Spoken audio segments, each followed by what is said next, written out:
14/8/2013.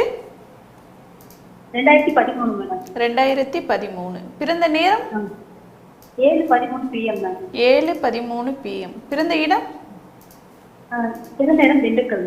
திண்டுக்கல். ராசி நட்சத்திரம் லக்னம் சொல்லுங்கம்மா. துலாம் ராசி கும்ப லக்னம். துலாம் ராசி விசாக நட்சத்திரம். கும்ப லக்னம் விசாக நட்சத்திரம் அம்மா. ஆமாம். என்ன கேள்வி கேட்கணுமா? மேம் பாப்பா என்ன படிப்பா? ஏம்மா அருமையான யோக ஜாதகம்மா. இந்த பாருங்கம்மா, எல்லா கிரகமும் பெரும்பாலான கிரகங்கள் குருவின் தொடர்பில் இருக்கு.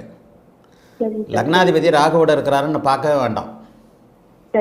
9ஆம் இடத்துல சந்திரன் சனி வளர்பிறை சந்திரனோட சேர்ந்து ராகுவோட சேர்ந்திருந்தாலும் குருவின் பார்வையில் இருக்கக்கூடிய அருமையான யோக ஜாதகம். என்ன ஒன்று, பாப்பா ரொம்ப ஸ்லோவாக இருப்பா. 13 வயசு, நல்லா தெரியும். எந்திராமா எந்திரி குழி குழி படி படி.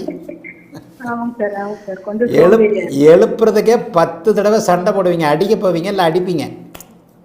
உன்னை எத்தனை தடவை தான் எழுப்புறது இருக்கா?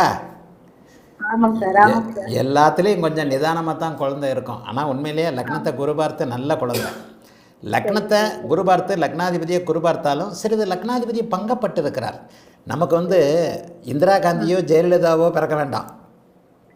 நார்மலாக ஒரு நல்ல குடும்ப வாழ்க்கையில் ஒரு நல்ல வசதியான வாழ்க்கையில் இருக்கக்கூடிய பெண் போகணும் இல்லையா?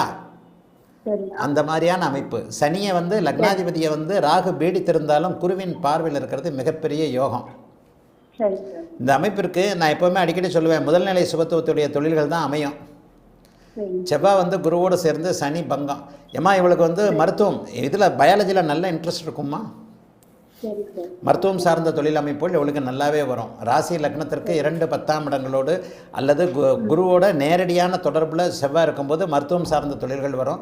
கணக்கை விட புதனுக்கு சனிப்பார்வை இருக்குது. அதனால் கணக்கு வழக்குன்னு கொண்டு போக வேண்டாம். பயாலஜி சம்மந்தப்பட்ட சயின்ஸு சம்மந்தப்பட்ட படிப்புகள் தான் அவள் படிப்பா. இப்போவே அவளுக்கு அதில் தான் இன்ட்ரெஸ்ட் இருக்கும். அதையும் உங்களுக்கு ஏற்கனவே தெரியும்.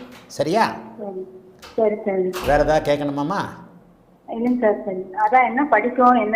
பயாலஜி சம்பந்தப்பட்ட படிப்புகள் படிப்பாமா, நல்லா இருப்பாமா. வாழ்த்துக்கள்மா. அழைத்ததற்கு நன்றி அம்மா.